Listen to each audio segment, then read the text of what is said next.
На втором заседании комиссии по подготовке к празднованию юбилея Владислава Ардзинба был обозначен конкретный список памятных мероприятий, которые будут проведены осенью.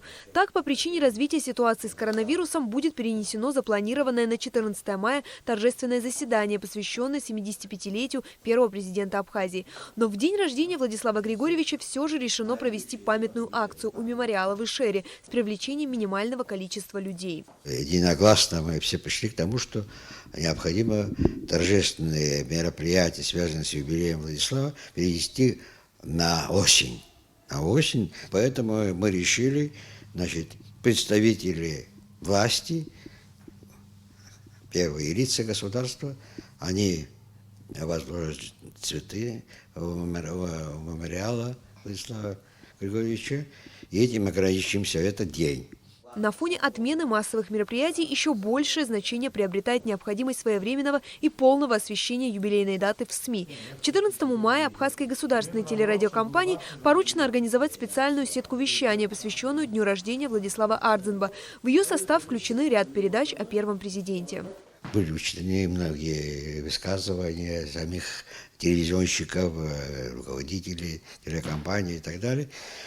Как всегда, опыт у телевидения есть. 70-летие 5 лет тому назад отмечали, материалы имеются.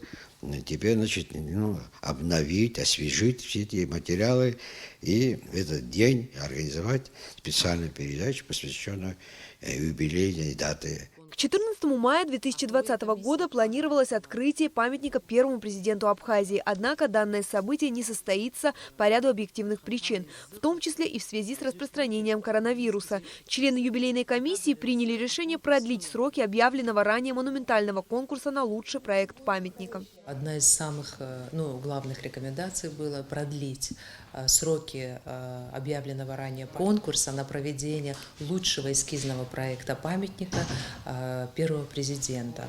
И предположительно сроки сдвинуть до конца года, чтобы участники этого конкурса могли представить эскизный проект, его архитектурно-пространственное решение. На осень перенесена и международная научно-практическая конференция, приуроченная к юбилею Владислава Ардзинба. Остальные мероприятия по случаю указанной выше даты по возможности будут организованы удаленно. Все, что можно реализовать, все проекты, которые можно реализовать в удаленном доступе, это и видеоэкскурсии, и какие-то анонсы, показ фильмов, чтение.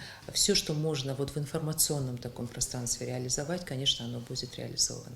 Кроме того, до конца года в СМИ будут активно публиковаться материалы, отражающие события жизни и значимость личности первого президента Абхазии. Амелия Бисмарк, Алексей Агухава, Абхазское телевидение.